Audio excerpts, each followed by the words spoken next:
그들은 모두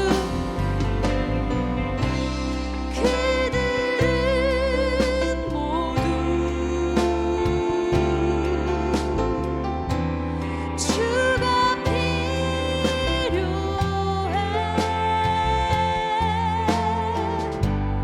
깨지고 상한 마음 주가 여시네. 그들은 모두 주가 필요해. 모두 알게 되리. 사랑의 주님. 그들은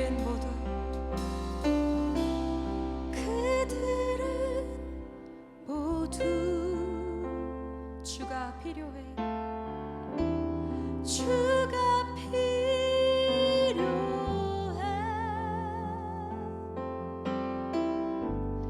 깨지고 상한 마음 주가 여시네. 그들은 모두 주가 필요해.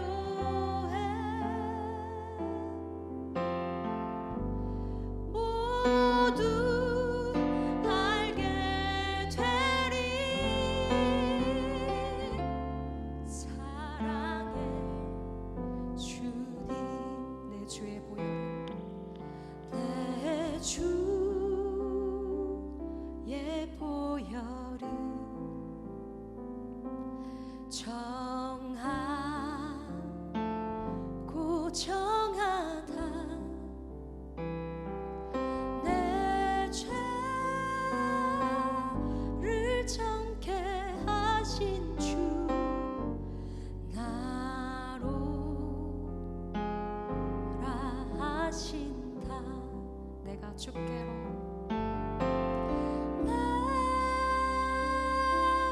주께로 지금 가오니.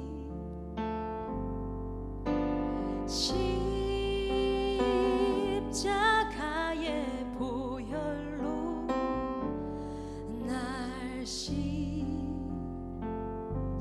주소서. 약하고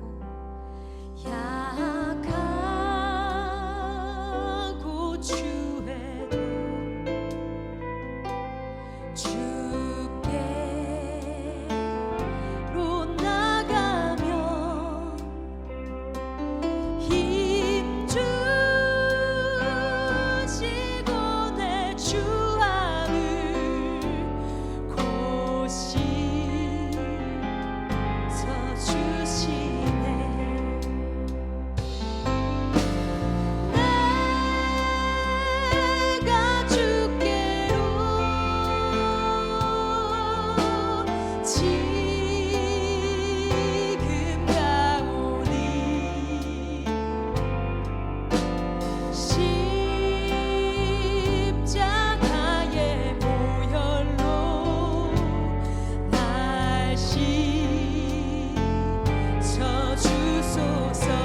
주께로 내가 주께로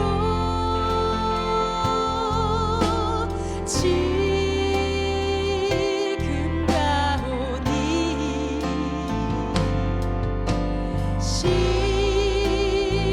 십자가의 보혈로 날 씻어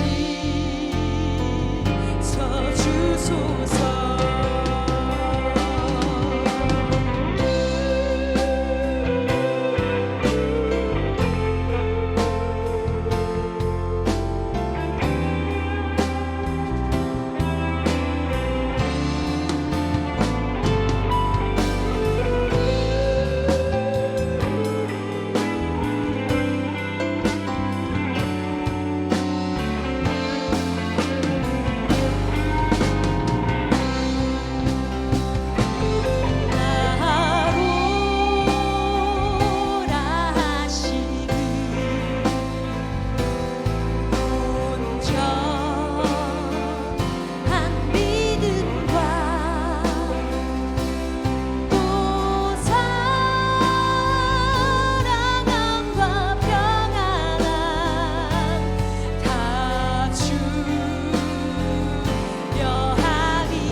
둘러봐도 보이지 않고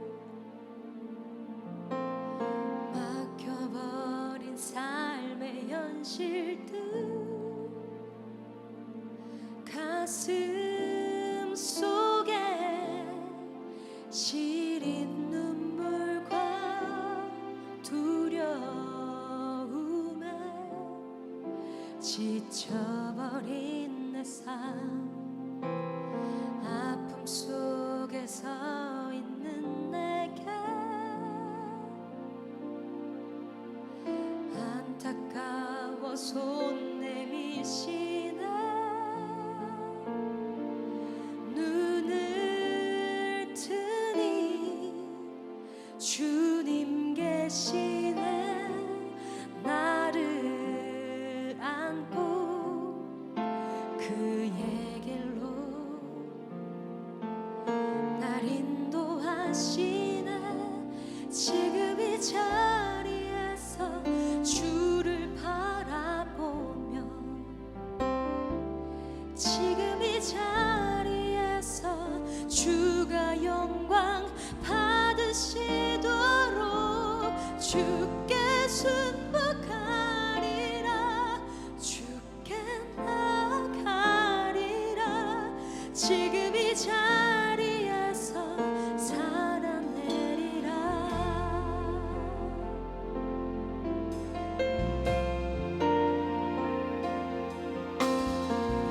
둘러봐도 보이지 않고 막혀버린 삶의 현실들 가슴 속에 시린 눈물과 두려움에 지쳐버린 내 삶 아픔 속에 서 있는 내게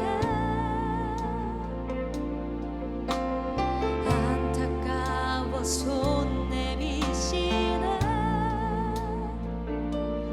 눈을 뜨니 주님 계시네 나를 안고 그의 길로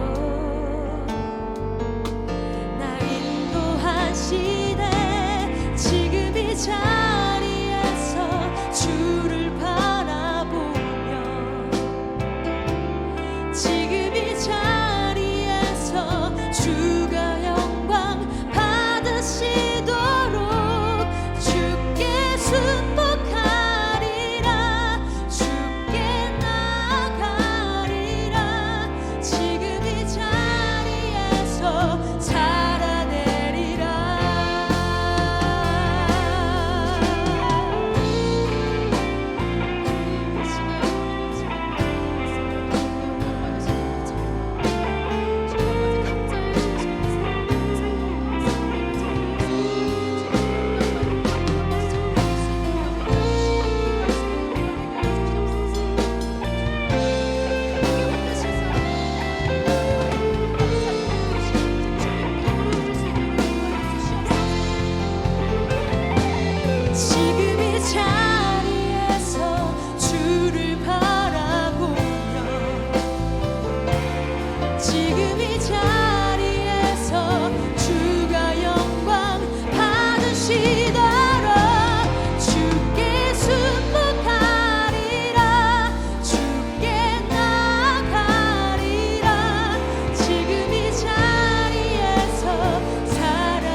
거룩하신 하나님, 오늘도 부르신 삶의 자리에서 예배할 수 있게 하시니 감사합니다.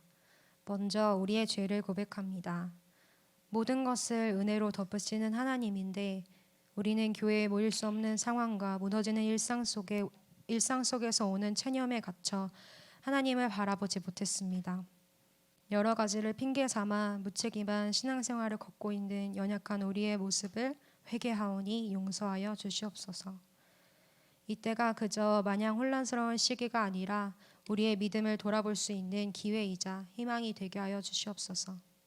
더 이상 우리가 교회와 공동체에 숨어 신앙생활하는 것이 아니라 깨어 부르짖어 기도하는 성숙한 그리스도인으로 거듭나게 하여 주시옵고, 떨어져 있는 이 긴 시간 속에 무심함만 남지 않도록 서로를 위해 중보할 수 있는 우리가 되게 하여 주시옵소서. 생계와 연결되는 어려운 현실 속에 살아가는 모든 이들에게 긍휼을 베푸시어 어려운 마음을 돌보아 주시고, 이 어지러운 세상을 누구의 탓으로 돌리지 않고 그저 함께 아파하고 짐을 같이 질 수 있는 넉넉한 믿음을 가진 자들로 살아가게 하여 주시옵소서. 잠잠히 이 시간 주님께 엎드립니다. 오직 주님께서 일하시어 우리에게 힘과 소망을 말씀하여 주시옵소서. 우리가 간절한 마음을 담아 하나님께 영광의 찬양을 드려오니 기뻐 받아 주시옵소서. 예수님의 이름으로 기도합니다. 아멘. 오늘 하나님의 말씀은 마태복음 5장 3절에서 12절까지의 말씀입니다. 심령이 가난한 자는 복이 있나니 천국이 그들의 것이며, 애통하는 자는 복이 있나니 그들이 위로를 받을 것이며, 온유한 자는 복이 있나니 그들이 땅을 기업으로 받을 것이며, 의에 줄이고 목마른 자는 복이 있나니 그들이 배부를 것이며, 긍휼히 여기는 자는 복이 있나니 그들이 긍휼히 여김을 받을 것이며, 마음이 청결한 자는 복이 있나니 그들이 하나님을 볼 것이며, 화평하게 하는 자는 복이 있나니 그들이 하나님의 아들이라 일컬음을 받을 것이며, 의를 위하여 박해를 받는 자는 복이 있나니 천국이 그들의 것임이라. 나로 말미암아 너희를 욕하고 박해하고 거짓으로 너희를 거슬러 모든 악한 말을 할 때에는 너희에게 복이 있나니 기뻐하고 즐거워하라. 하늘에서 너희의 상이 큼이라. 너희 전에 있던 선지자들도 이같이 박해하였느니라. 아멘. 오늘 예배의 자리에 나오신 우리 모든 청년들 가운데 하나님의 은혜와 축복이 함께 하시길 바랍니다. 우리가 지난주부터 산상수훈의 말씀을 가지고 함께 은혜를 나누고 있습니다. 심령이 가난한 자, 그의 마음이, 그의 심령이 하나님 앞에 긍휼하고 또한 하나님의 긍휼하심으로 인하여 살아가는 그러한 상태인 것을 우리가 함께 바라보게 되어졌죠. 오늘은 애통하는 자에 대한 말씀을 나누도록 하겠습니다. 지난주에도 나눴지만 실제적으로 심령이 가난하다, 그리고 애통한다, 이런 말 자체가 우리에게 편안하게 다가오지 않습니다. 특별히 애통한다라고 하는 것은 슬퍼하고 아파하는 것을 이야기하는 것인데, 뭔가 실패한 것 같은, 그리고 무너져 내린 것 같은 고통과 슬픔들이 떠올리는 단어가 바로 이 애통이라는 단어이기 때문이죠. 당연히 사람들은 쾌적하고 그리고 행복하고 즐거운 것, 기쁜 것, 이런 것들을 요구합니다. 그리고 추구하게 되어지죠. 그렇게 예수님의 이런 설교는 우리에게 있어서는 굉장히 낯선 가르침이 되어질 것입니다. 일단 말씀에서 말하는 슬픔은 삶의 모든 슬픔을 이야기하는 것은 아니에요. 예를 들자면 재정적인 실패나 혹은 사랑하는 자를 떠나보냈다거나 혹은 나의 소망이 무너졌을 때, 이럴 때에 말하는 그 애통이 아니라 본문에서 말하는 애통은 영적인 애통을 이야기하는 것입니다. 즉 이 앞의 구절인 심령이 가난하다라고 하는 자, 그가 복이 있다 했었는데, 이 구절은 분명히 여기에서의 이 생각과 일치되어지고 맥을 같이 한다라는 것이죠. 심령이 가난한 자는 그러기에 세상적인 재산이 부족한 자가 아니라 마음이 가난한 자, 그리고 심령의 가난함을 느끼게 된다는 것은 자기 도취에 반대해야지는 것, 하나님을 바라봐야 하고 하나님을 앙망해야 하고, 성경 말씀의 이름과 같이 목마른 사슴이 시냇물을 찾아 헤매이듯이 우리가 주님 없이는 아무것도 아닌 것을 깨닫는 것이죠. 그와 맥락을 같이 해 그런 우리 존재를 향한 영적인 슬픔, 그것이 바로 애통하는 자가 복이 있다 할 때에 애통하는 자의 모습입니다. 중요한 것은 무엇이냐? 하나님의 영이 애통하는 자들의 마음속에 은혜의 사역을 이루시고 또한 그들을 세워서 쓰시기에 복 있는 사람이다 라고 할 수 있습니다. 지금 자기 만족에 겨운 사람, 모든 것이 만족스러운 사람, 그에게는 하늘의 위로가 필요하지 않게 되어집니다. 스스로 얼지할 수 없는 한계에 부딪히게 되어질 때에 사람들은 비로소 자기의 자금을 자각하게 되어지죠.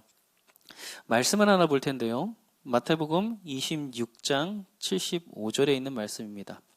이에 베드로가 예수의 말씀에 닭 울기 전에 내가 3번 나를 부인하리라 하심이 생각나서 밖에 나가서 심히 통곡하니라.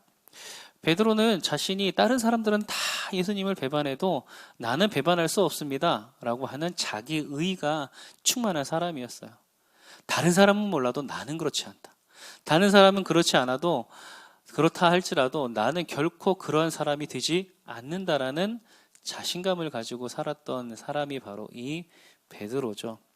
그런데 그가 제사장의 안뜰에서 한 여종의 질문에 넘어지게 되어집니다. 나는 예수를 알지 못한다라고 3번 부인하게 되어지죠.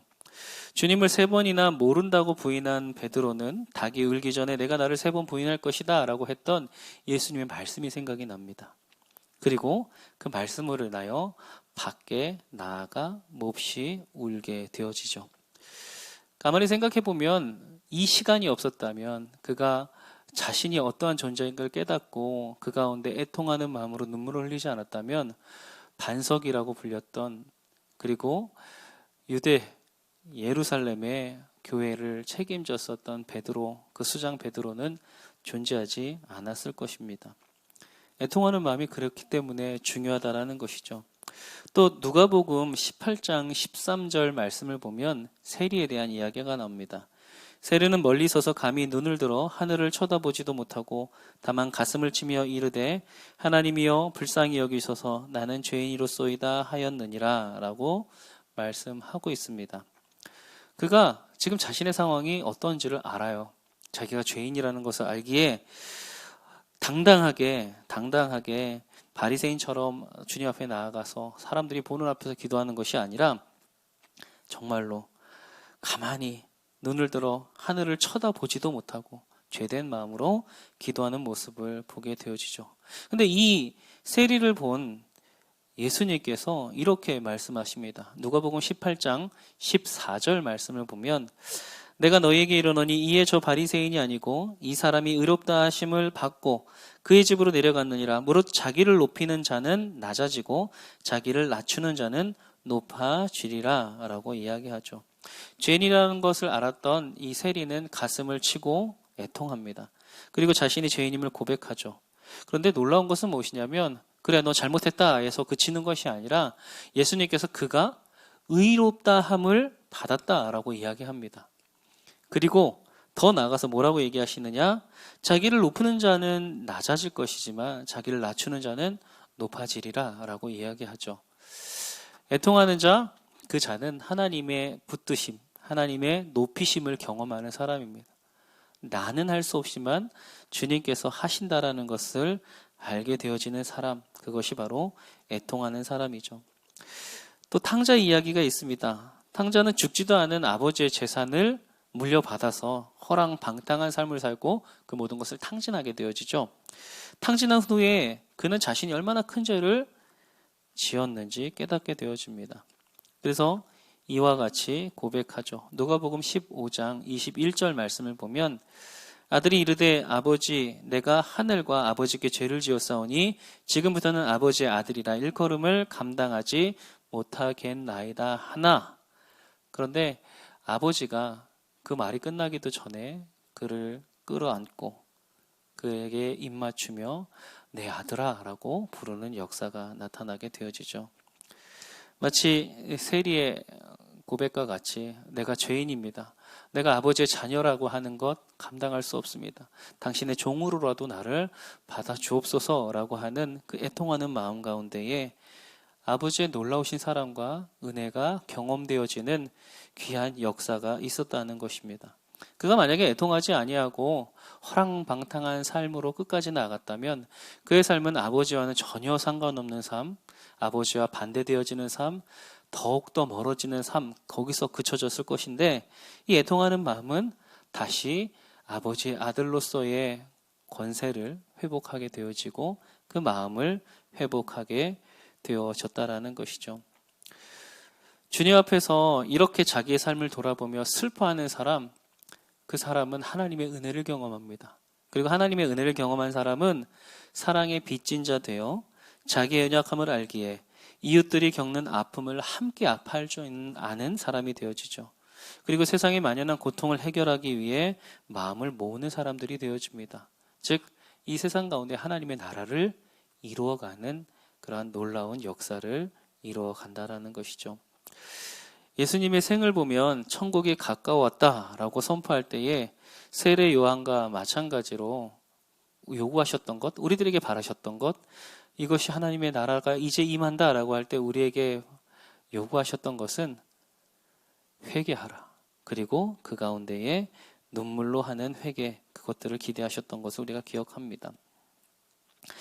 우리가 이렇게 애통하는 것, 그것은 하나님 나라를 더욱 가까이, 하나님의 뜻을 더욱 분명히 붙잡게 되어지는 연약함에서 강함을 이뤄내는 놀라운 반전의 키워드가 되어지죠. 그것은 무엇이냐? 나의 작음을 알고 또 주님의 크심을 알아 우리의 삶을 온전히 주님의 뜻에 맞게, 그리고 우리의 연약함을 알아 언제나 주님을 앙망하는 자들로서 살아가는 것을 이야기합니다. 또 중요한 것은 뭐냐면 이 애통이라는 것, 오늘 말씀을 보면 애통하는 자 이렇게 되어져 있죠. 애통했던 자가 아닙니다. 즉 이러한 마음들, 우리가 하나님 앞에 내가 죄인임을 고백하는 가운데 슬퍼하는 것, 나의 한계를 기억하며 슬퍼하는 것, 그리고 우리에게 유일한 소망이신 하나님, 그리하여 내 자신을 통하여가 아닌 주님께서 나의 삶을 붙잡아 주셔야 살아갈 수 있다는 것을 경험하는 이 사실은 동사가 과거 시제가 아닌 현재, 그것도 계속 진행되어지는 현재.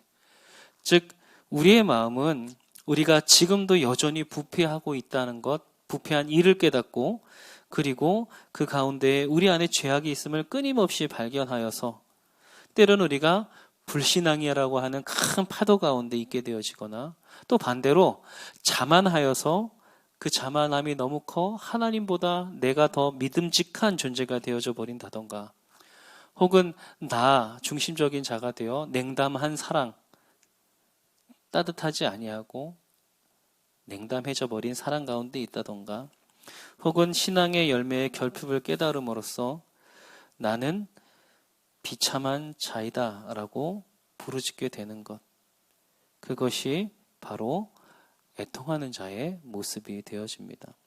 지난날의 죄에 대해 겸손하게 뉘우치게 되어지고 우리의 삶은 날마다 주님을 더욱더 바라보게 되어지죠. 그렇다면 애통하는 자는 복이 있나니 라고 하는, 그리고 위로를 받을 것입니다 라고 하는 이 말씀은 무엇이냐? 하나님께서는 그러한 심령을 절대 멸시치 아니하시고 외면하지 않으신다는 것을 얘기해요. 네가 그렇게 심한 죄를 지었어? 너 참 안 되겠구나.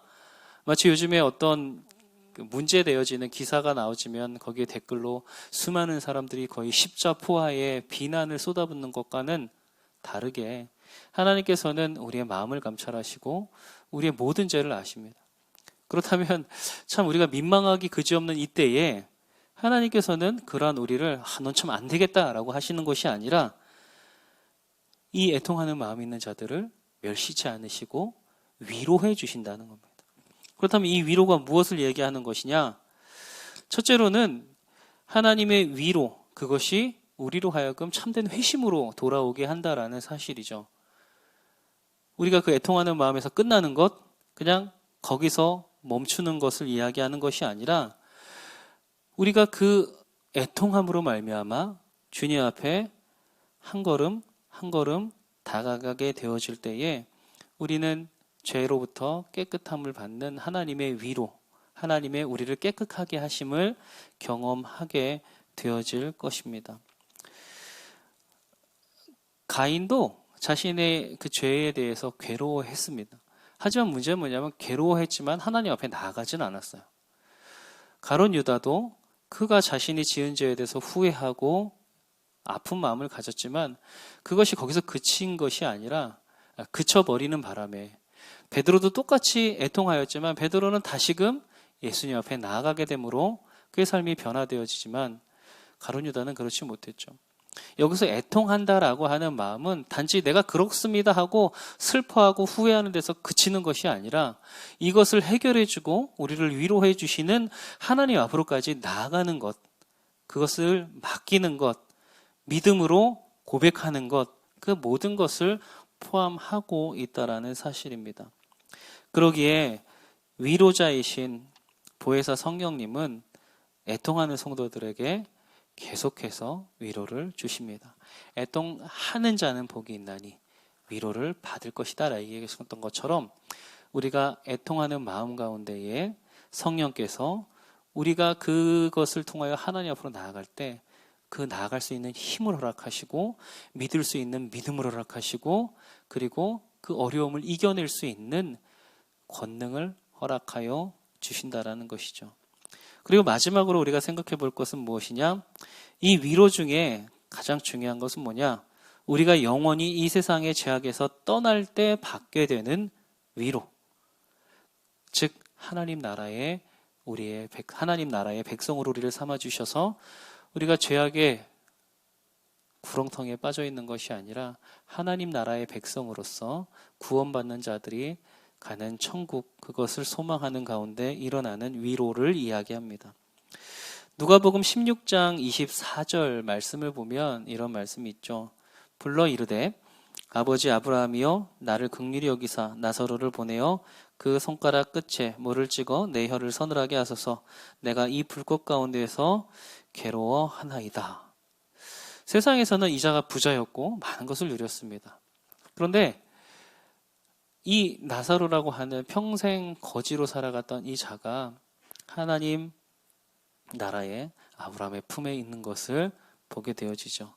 그리고 그 많은 것을 가지고 있던 자가 지금 구하는 것은 손가락 끝에 물 한 방울을 찍어 내 혀에 서늘하게 해주십시오. 이것이었죠. 이 모습을 바라보며 우리가 함께 볼 수 있는 것은 무엇이냐? 우리의 세상이 여러 가지 어려움도 있고 힘듦도 있고 아픔도 있고 슬픔도 있습니다. 그런데 우리는 우리가 죄인인 것을 발견하니 애통함을 통해서 하나님의 긍휼하심, 하나님의 우리를 구원하시고자 하는 그 은혜를 만날 수 있고 그 은혜로 다가선 이 삶 가운데에 가장 마지막은 무엇이냐? 우리에게 구원을 허락하시고 천국 백성으로 우리를 삼아주신다라는 놀라운 역사가 되어지죠. 우리가 위로라고 하는 것, 어떤 사람은 이 교회에 나올 때에 우리가 착각하는 것이 무엇이냐? 물론 사람들에게 우리가 위로받고 받는 것은 굉장히 중요한 부분이지만 교회에 나오는 것이 내가 사람에게 위로받는 것이 전부는 아니라는 것도 반드시 알아야 합니다. 그리고 우리가 세상을 살아가면서 많은 성취를 이뤄가고 꿈을 이뤄가는 것도 좋지만 그것이 우리의 참된 영적인 위로가 되지 않는 것 또한 우리가 알아야 한다라는 것이죠. 우리가 이 시간 바라봐야 하는 것은 복음으로부터 오는 위로입니다. 우리의 지금의 이 모든 현실을 이겨낼 수 있고 하나님 나라를 소망할 수 있고 또 하나님 나라 가운데 거하는 권세가 그리고 그 자격이 그리고 그 이름이 우리에게 주어졌다라는 것이 우리에게 참 기쁨이 되어져야 하는 것입니다. 애통하는 자는 복이 있나니 위로를 받을 것이며 우리가 오늘 삶의 슬픔 그것을 넘어서서 우리의 죄악, 우리의 존재 그리고 우리 심령에 대한 애통하는 마음을 가지고 우리를 구원하시는 구원자 되신 하나님의 위로하심을 경험하는 가운데에 세상의 가치관이 아닌 하나님의 복음의 위로를 따라 살아가는 가운데 승리하시는 저 여러분들이 되시기를 주님의 이름으로 축원합니다. 기도하시겠습니다. 아버지 하나님, 오늘 애통하는 자들을 향한 하나님의 뜻을 우리 가운데 알려주셨습니다. 아버지요, 오늘 이 시간 우리로 하여금 세상을 향하여 당하는 수치와 고난과 아픔, 그것에만 아파하는 우리들 되지 않게 하시고, 오늘 우리의 심령이 여전히 불신앙으로, 여전히 죄악으로, 여전히 믿지 못하는 그러한 모습들로 서서 어려움 가운데 있는 우리의 심령을 돌아보아 그 가운데 애통하는 마음 갖게 하시고, 복음의 위로를 통하여 우리를 구원하시고 인도하시는 하나님의 그 은혜 가운데 거하는 우리 모두가 될 수 있도록 인도하여 주시옵소서. 아버지 하나님, 코로나 확산 속히 멈추게 하여 주시사 우리 청년 공동체가 함께 모여 예배하는 날이 하루속히 올 수 있도록 인도하여 주시옵시고, 그런 가운데 우리가 함께 하나님의 한 뜻을 이루어가는 아름다운 하나님의 제자들로 세워져가는 우리 모두의 삶이 되도록 주님 함께하여 주시옵소서. 이제는 예수 그리스도의 은혜와 하나님 아버지의 무한하신 사랑하심과 성령님의 감화 감동 역사하심이 이제 우리 심령에 애통하는 마음을 가지고 주님 앞에 나와 또한 주님의 구원의 또한 복음의 위로로 오늘도 우리 가운데 참 평안함 가운데 살아가기를 하지만 우리 은영교회 모든 청년들 위해 이제로부터 영원토록 함께 하옵시기를 간절히 축원하옵나이다. 아멘.